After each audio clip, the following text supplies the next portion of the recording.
안녕하세요. 불교의 가르침과 지혜를 나누는 이 공간에 오신 것을 환영합니다.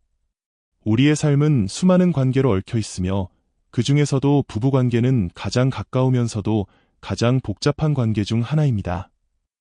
오늘은 부부관계에서 위기가 찾아올 수 있는 징후와 이를 극복할 수 있는 방법에 대해 이야기하려 합니다. 작은 문제들이 쌓여 큰 갈등으로 번지기 전에 이를 알아차리고 해결하는 것이 얼마나 중요한지 함께 고민해 보겠습니다.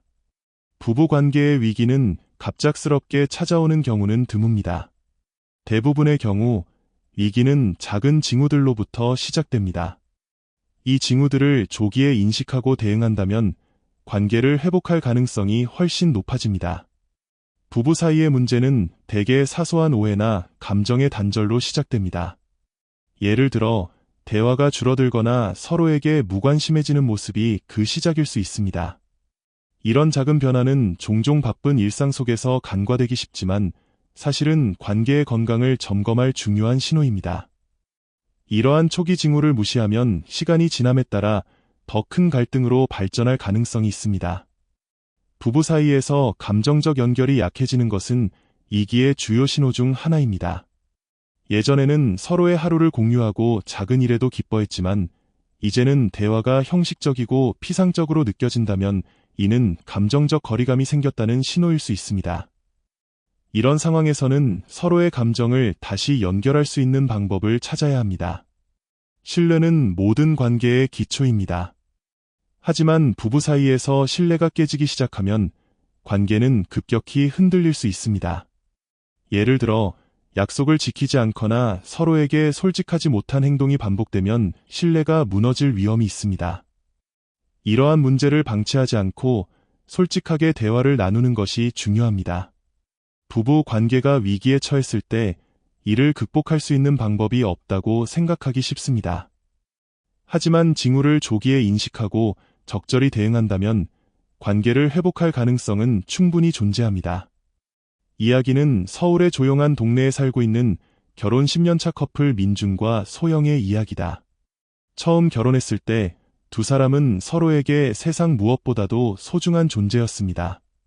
민준은 늘 소영에게 따뜻한 말과 애정을 아끼지 않았고 소영은 민준을 위해 맛있는 음식을 준비하며 행복한 나날을 보냈습니다.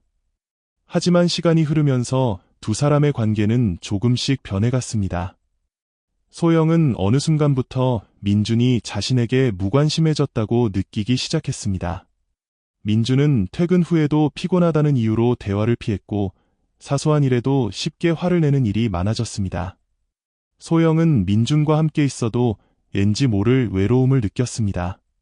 집안은 여전히 따뜻했지만 그녀의 마음은 점점 차가워져 갔습니다.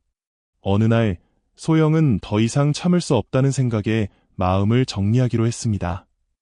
그녀는 근처 절에 있는 한 스님을 찾아가 자신의 이야기를 털어놓았습니다.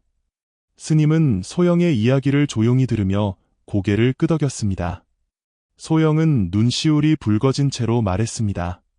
스님, 저는 남편과 함께 있으면서도 너무 외롭습니다. 예전처럼 저를 사랑하지 않는 것 같아요. 제가 뭘 잘못했는지도 모르겠고 어떻게 해야 할지도 모르겠어요. 스님은 잠시 눈을 감고 생각에 잠긴 후 부드러운 목소리로 말했습니다. 소영 씨, 부부의 관계는 마치 꽃과 같아요. 처음에는 아름답게 피어나지만 시간이 지나면 물을 주지 않으면 시들기 마련이지요. 민준 씨와 소영 씨의 관계도 마찬가지입니다. 서로가 서로를 돌보지 않으면 사랑도 점점 약해질 수밖에 없습니다. 소영은 스님의 말을 들으며 고개를 끄덕였지만 여전히 마음 한구석이 답답했습니다. 스님은 이어서 말했습니다. 하지만 꽃이 시들었다고 해서 끝난 것은 아닙니다. 다시 물을 주고 햇빛을 쬐어주면 꽃은 다시 피어날 수 있지요. 소영 씨가 먼저 민준 씨에게 마음을 열고 다가가 보는 것은 어떨까요? 때로는 상대방이 먼저 변하기를 기다리기보다 내가 먼저 변해야 할 때도 있습니다. 스님의 말에 소영은 깊이 생각에 잠겼습니다. 그녀는 자신이 민준에게 서운했던 것만 생각했지 민준의 입장에서 생각해 본 적이 없다는 것을 깨달았습니다. 그녀는 스님에게 감사 인사를 드리고 집으로 돌아왔습니다. 그날 밤 소영은 민준과 진심 어린 대화를 나누기로 결심했습니다. 그녀는 저녁 식사 후 민준에게 다가가 조심스럽게 말했습니다. 민준 씨, 우리 얘기 좀 할 수 있을까요? 민준은 의아한 표정으로 그녀를 바라보았지만 고개를 끄덕이며 자리에 앉았습니다. 소영은 그동안 느꼈던 외로움과 서운함을 솔직하게 털어놓았습니다. 그녀는 울먹이며 말했습니다. 민준 씨와 함께 있으면서도 외롭다고 느낀 적이 많았어요. 하지만 오늘 스님과 대화를 나누면서 제가 당신의 입장을 잘 이해하지 못했다는 걸 깨달았어요. 민준 씨도 힘들었죠. 민준은 잠시 침묵하더니 천천히 입을 열었습니다. 사실 나도 요즘 많이 힘들었어. 회사 일도 그렇고 집에서도 내가 잘하고 있는 건지 자신이 없었어. 그래서 점점 말을 줄이고 혼자만의 시간을 가지려고 했던 것 같아. 두 사람은 서로의 마음을 이해하기 시작했습니다. 민준도 소영에게 미안하다고 사과하며 앞으로 더 노력하겠다고 약속했습니다. 소영 역시 민준에게 더 많은 배려와 사랑을 주겠다고 다짐했습니다. 그날 밤 두 사람은 오랜만에 서로를 꼭 끌어안으며 따뜻한 미소를 지었습니다. 그들의 집안에는 오랜만에 웃음소리가 가득 찼고 그날 밤은 두 사람에게 있어 가장 행복한 밤이 되었습니다. 민준과 소영은 그날 이후로 서로를 더 많이 이해하고 배려하며 살아가기 시작했습니다. 그들의 사랑은 다시 피어나기 시작했고 집안은 다시 따뜻한 온기로 가득 찼습니다. 부부 관계는 인간 관계 중에서도 가장 깊고 복잡한 관계 중 하나입니다.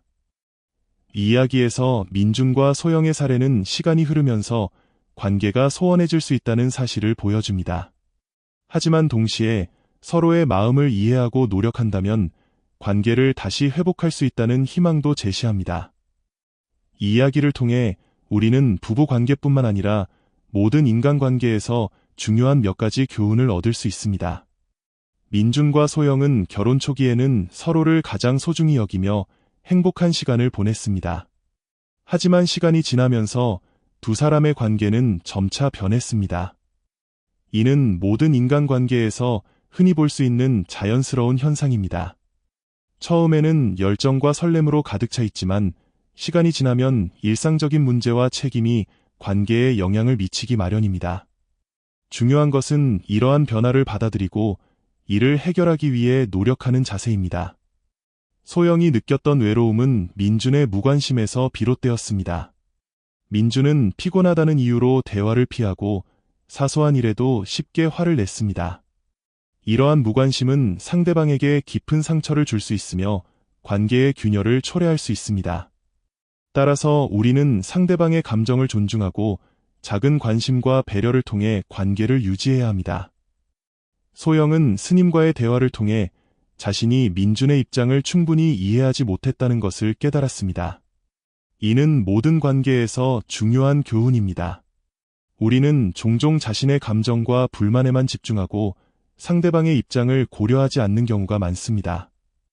하지만 상대방의 상황과 감정을 이해하려는 노력이야말로 건강한 관계를 유지하는 데 필수적입니다.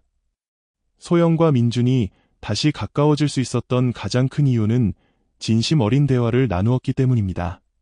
소영은 자신의 외로움과 서운함을 솔직히 털어놓았고 민준 역시 자신의 어려움을 고백하며 서로의 감정을 이해하게 되었습니다. 대화는 오해를 풀고 서로의 마음을 확인하는 데 가장 효과적인 방법입니다. 따라서 우리는 문제가 생겼을 때 회피하지 말고 솔직한 대화를 통해 해결하려는 노력이 필요합니다. 스님은 소영에게 상대방이 먼저 변하기를 기다리기보다 내가 먼저 변해야 할 때도 있다고 조언했습니다. 이는 매우 중요한 메시지입니다. 우리는 종종 상대방이 먼저 변하기를 기대하며 스스로는 아무런 노력을 하지 않는 경우가 많습니다. 하지만 변화는 나 자신으로부터 시작됩니다. 내가 먼저 마음을 열고 다가간다면 상대방도 그 변화를 느끼고 함께 노력할 가능성이 높아집니다. 부부 관계뿐만 아니라 모든 인간관계에서 이러한 교훈들은 매우 중요합니다.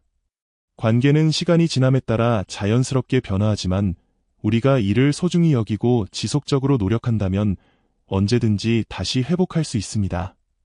민중과 소영의 이야기는 그 사실을 잘 보여줍니다. 불교에서는 모든 것이 상호 의존적이며 끊임없이 변화한다고 가르칩니다. 이는 인간관계에도 적용됩니다. 부부 관계는 서로가 서로에게 의지하며 성장하는 과정입니다. 하지만 그 과정에서 갈등과 어려움이 생길 수 있습니다. 중요한 것은 그러한 어려움을 회피하지 않고 이를 해결하기 위해 노력하는 자세입니다. 또한 불교에서는 자비와 이해를 강조합니다. 상대방에게 자비로운 마음으로 다가가고 그들의 입장을 이해하려는 노력이야말로 건강한 관계를 유지하는 데 핵심입니다. 이야기를 읽으며 여러분은 어떤 생각이 드셨나요? 혹시 비슷한 경험이 있으신가요? 여러분의 이야기를 댓글로 나누어 주시면 감사하겠습니다. 여러분의 경험과 생각은 다른 사람들에게도 큰 도움이 될 것입니다. 이 글을 읽어주셔서 감사합니다. 만약 이 글이 여러분에게 공감이 되었다면 저희 채널을 구독해주세요. 앞으로도 불교의 가르침을 바탕으로 한 삶의 지혜를 나누며 함께 성장해 나가고 싶습니다. 결론적으로 모든 관계는 시간이 지남에 따라 변화하지만 우리가 그 관계를 소중히 여기고 노력한다면 언제든지 다시 피어날 수 있습니다.